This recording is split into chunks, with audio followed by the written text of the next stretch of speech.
코네티컷주에서 한 엄마가 별거 중인 남편의 와인에 부동액을 넣어 살해하려 한 혐의에 큰 업데이트가 있습니다.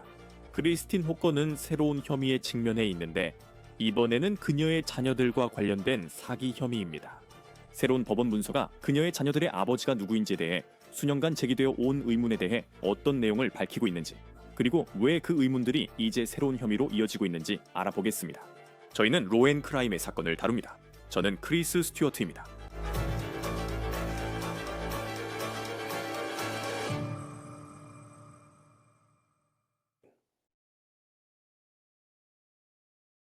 코네티컷주의 고급 지역에서 100만 달러가 넘는 집에 살던 한 엄마가 남편을 살해하기 위해 와인병에 부동액을 타는 극단적인 방법을 쓴 혐의를 받고 있습니다. 남편이 집에 없을 때 그랬다고 합니다. 하지만 아직 모두 혐의일 뿐입니다. 영상은 크리스틴 호건이 10월 코네티컷 법정에 살인 미수 혐의로 출석한 모습입니다. 크리스틴 호건은 10만 달러 보석금으로 가택 연금 중입니다. 이 여성은 상당한 부유한 집안 출신인 것으로 보입니다. 그리고 그녀가 두 자녀와 관련해 수년간 여러 문제를 겪어온 것으로도 보입니다. 그리고 두 아이의 아버지가 누구인지에 대한 문제도 있습니다. 이로 인해 새로운 혐의가 제기되고 있는 것으로 보입니다. 이제 그 부분에 들어가기 전에 크리스틴의 이야기가 어떻게 전국적인 뉴스가 되었는지 먼저 상기시켜 드리겠습니다. 크리스틴 호건은 코네티컷과 뉴욕 경계의 고급 마을 리지필드에 살고 있었습니다. 그리고 그녀가 살고 있던 집, 그녀와 별거 중인 남편이 함께 살던 그 집은 100만 달러가 넘는 가치가 있었습니다. 이것이 그녀의 머그샷입니다. 그녀는 10월에 체포되었고 이는 8월에 시작된 수사의 결말이었습니다. 그녀의 별거 중인 남편에 대한 살인 미수 혐의 수사였습니다. 호건은 별거 중인 남편과 양육권 분쟁을 겪고 있습니다. 두 사람은 최소 한 자녀가 있습니다. 호건은 5월부터 별거 중이라고 경찰에 말했습니다. 호건은 별거 중인 남편이 차량 명의가 자신의 이름으로 되어 있다는 이유로 그녀의 차를 견인해 가는 등 상황이 매우 심각했다고 말했습니다. 그리고 그녀는 부모님 집으로 이사해야 했습니다. 참고로 그 집은 300만 달러가 넘는 가치입니다. 호건 관련 문제는 수년 전부터 있었다는 걸 알게 됐습니다. 본론에 앞서 8월 5일에 있었던 일을 먼저 말씀드리고 싶습니다.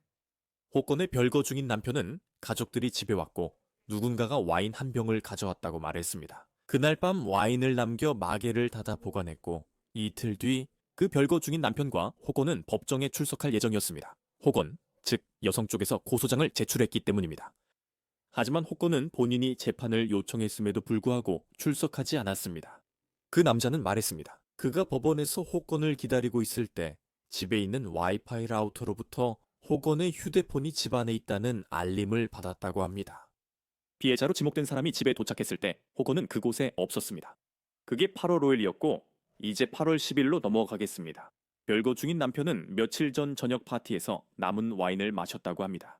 그리고 아침에 일어났을 때 구토를 했고 병원에 가야 했습니다. 의사들은 처음에 그가 말을 더듬고 거의 서 있을 수 없어서 뇌졸중인 줄 알았습니다. 코네티컷주 경찰에 따르면 그렇습니다. 이제 주 경찰이 그 와인 병을 검사했더니 부동액의 주요 성분이 검출됐습니다. 그리고 그 집에는 의심되는 독극물이 든 것이 와인병만이 아니었다고 합니다. 이제 이 부분의 이야기가 전개되고 있을 때 9월 29일 그 남자는 경찰에 전화를 걸어 자신과 호건이 함께 키우던 아이가 병원에 있다고 알렸습니다. 그 아이는 그가 겪었던 것과 비슷한 증상을 보이고 있었다고 합니다. 호건은 사회복지사에게 별거 중 남편이 아이를 독살할 수 있다고 말했다고 합니다. 이러한 주장에 근거해 별거 중인 남편은 실제로 병원 보안 요원에 의해 퇴장당했습니다. 경찰은 호건과 대화하며 그녀가 별거 중인 남편이 아이를 독살한다고 믿는다고 들었습니다. 그녀는 그 남자와 완전히 함께 산다고 했지만 별거 중인 남편은 사실이 아니라고 했습니다.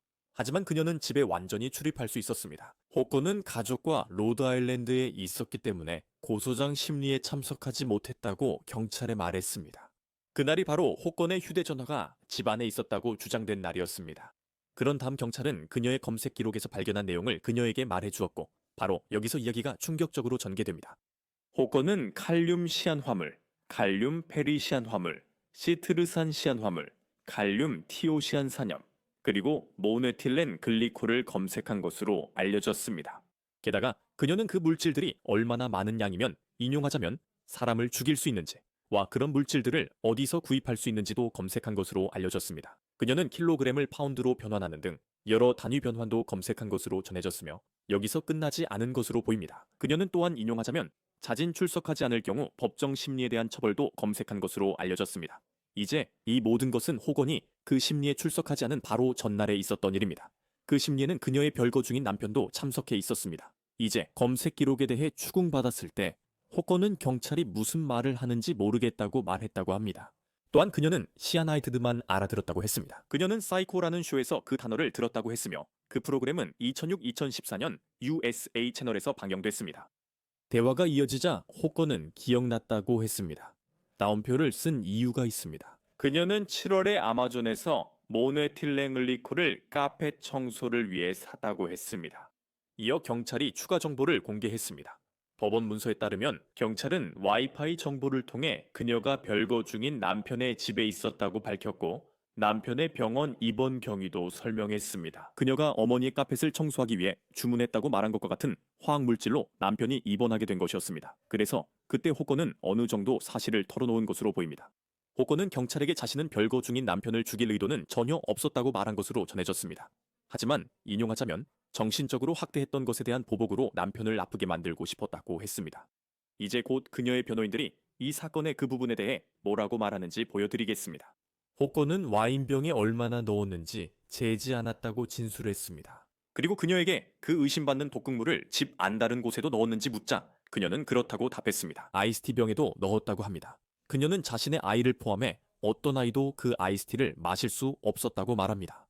그녀는 별거 중인 남편이 병원에 입원한 사실을 안 뒤에야 그 화학물질의 치명성을 검색했다고 주장했습니다. 그 전이 아니었습니다. 호건은 체포되었고 남편의 와인병에 부동액을 넣은 혐의로 살인미수 혐의에 직면해 있습니다.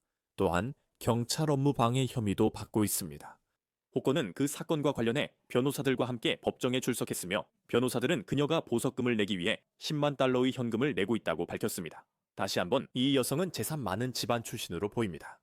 그녀는 또한 조부모님과 함께 매사추세츠에서 가택연금 상태로 지내는 것이 허용되었습니다. 그녀가 주 밖으로 나가게 된 이유는 아동가족복지부의 명령 때문에 부모님의 집에 있을 수 없었기 때문입니다. 코네티컷에 있는 그녀가 살고 있던 300만 달러가 넘는 집에서 말이죠. 그녀는 GPS를 착용하고 주일회 보호관찰관을 만날 예정입니다. 호건은 보석금을 내고 매사추세츠로 향하기 전에 정신건강문제평가를 위해 병원에 갔습니다. 이 경우 호건은 내년까지 법정에 출석할 예정이 아닙니다.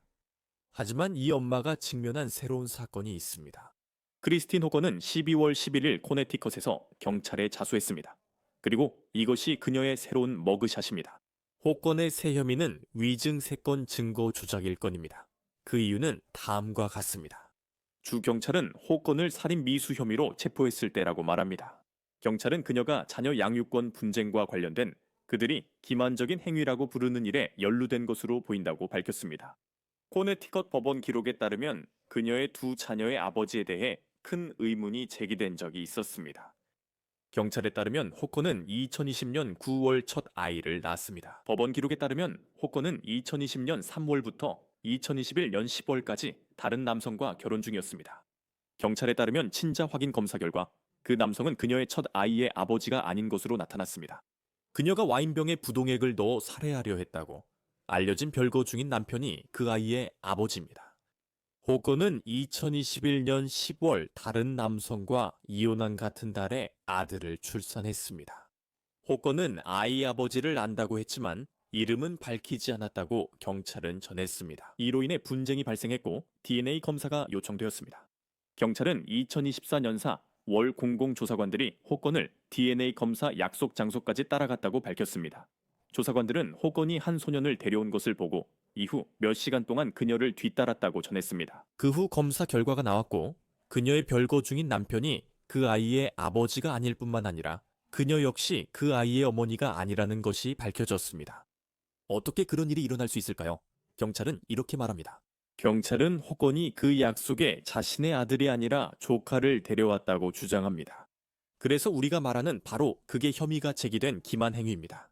그리고 그뿐만 아니라 경찰은 감시 카메라에 따르면 호건의 어머니가 그녀와 함께 DNA 약속에 갔다고 말합니다. 하지만 호건의 어머니 변호사는 자신의 의뢰인이 딸이 여동생의 아들을 데려가 DNA 검사를 받게 해서 모두를 혼란스럽게 하려는 계획을 알고 있었다는 혐의를 부인합니다. 주 경찰은 호건이 DNA 검사를 위해 데려간 소년의 어머니이자 호건의 여동생과도 대화했다고 밝혔습니다. 또한 그녀는 여동생이 이런 일을 할 줄 몰랐다고 했습니다.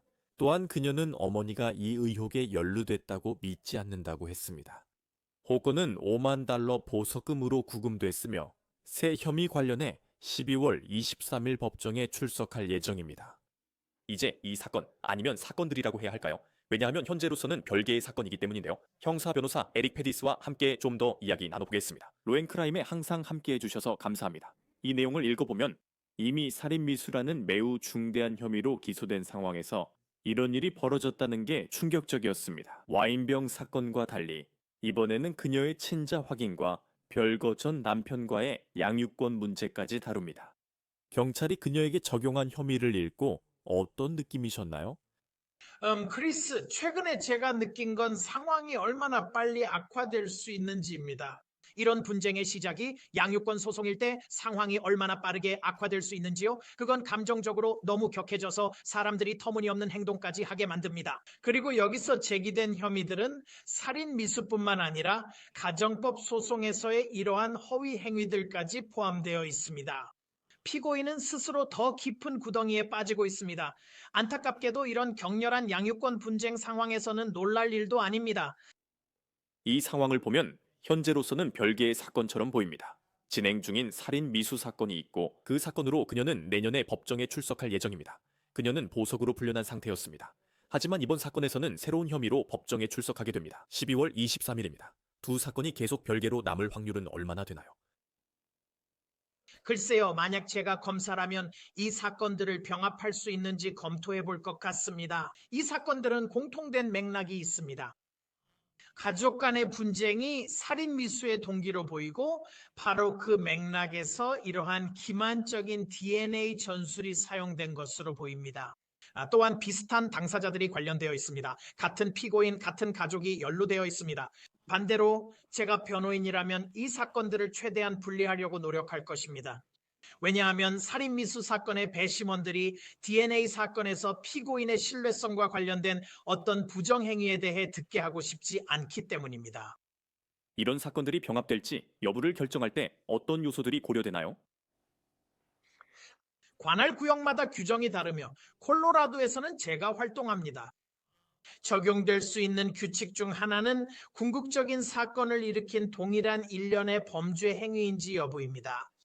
여기서는 논쟁의 여지가 있습니다.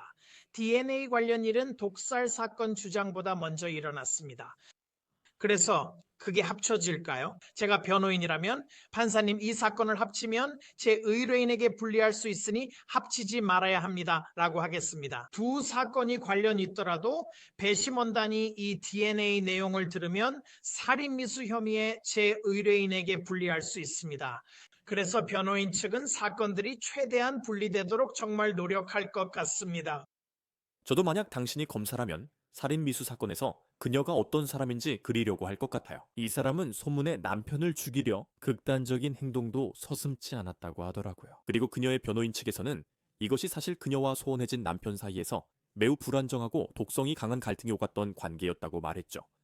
하지만 이제 그녀가 자신의 조카를 데려가서 자신의 아이인 것처럼 위장해 DNA 검사를 받게 했다는 혐의까지 추가됐습니다. 알다시피 살인미수 사건에서 그녀의 인격이 어떻게 보일지에 대해 생각해보면 그건 정말 안 좋게 보일 겁니다.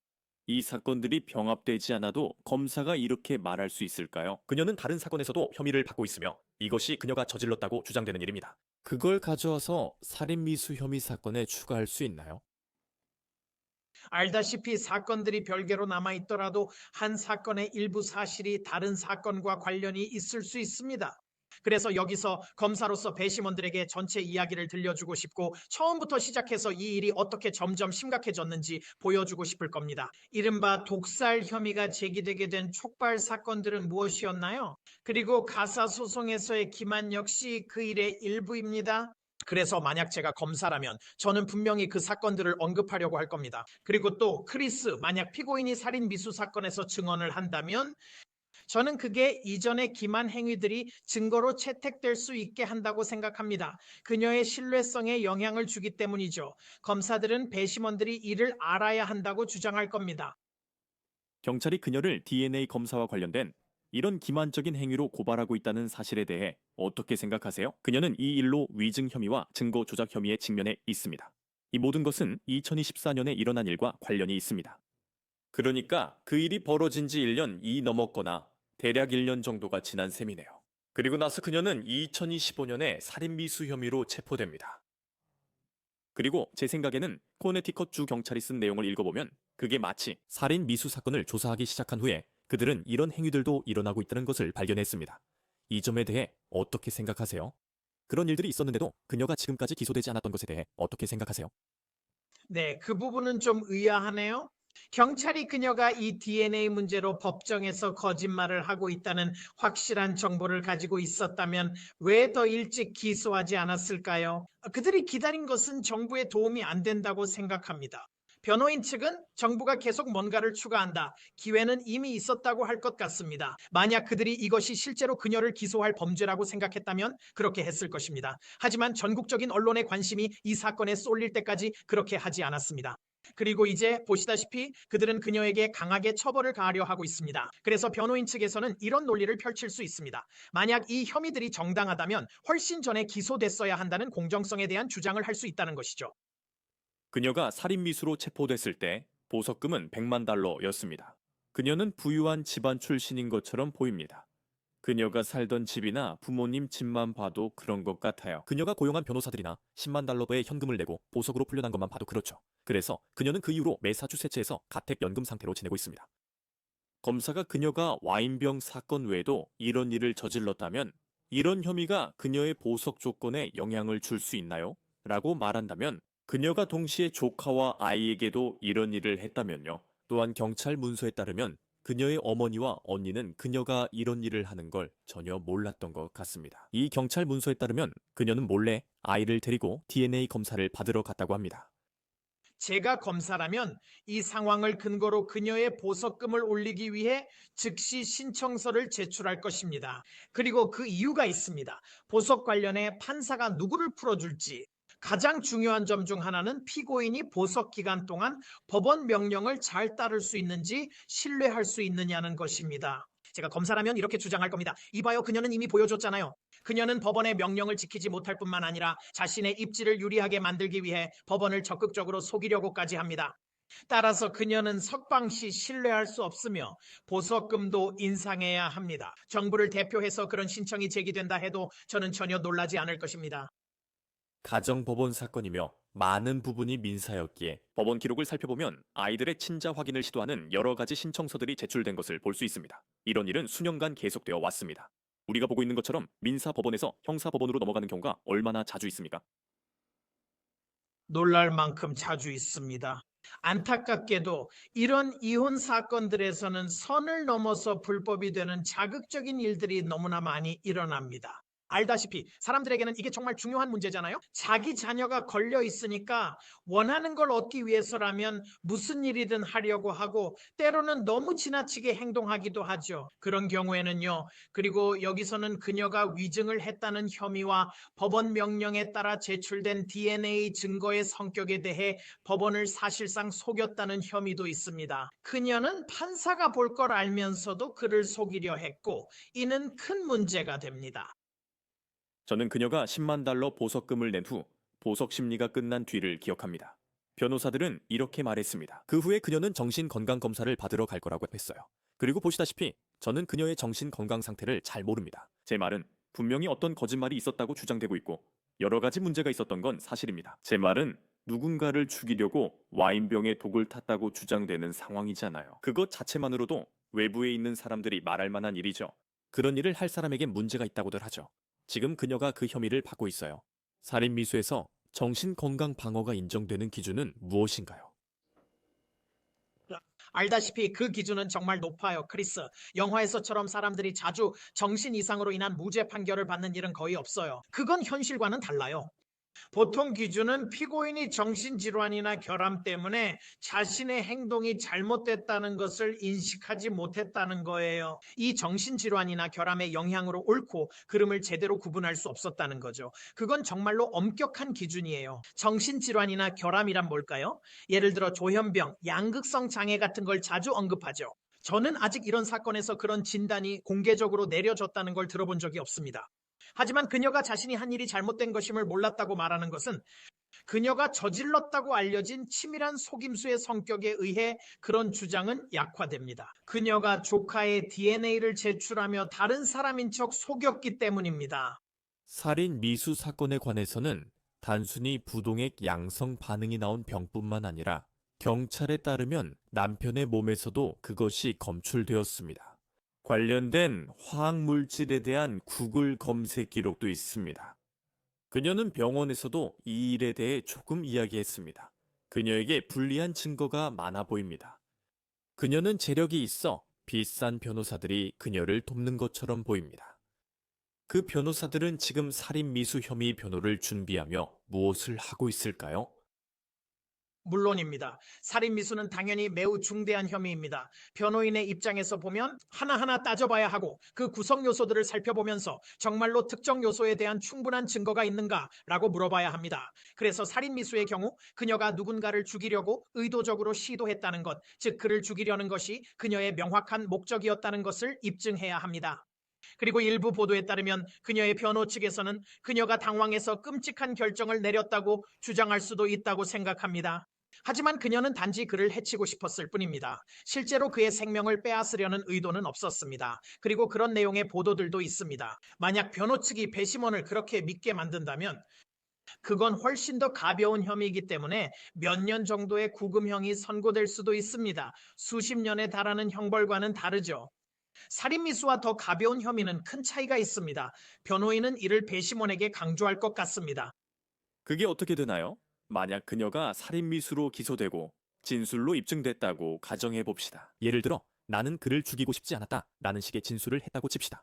만약 그게 정말 그녀의 변호이고 배심원들이 그걸 받아들인다면 그녀는 살인 미수에 대해 무죄가 되는 건가요? 아니면 어떻게 갑자기 더 가벼운 혐의로 기소되는 거죠?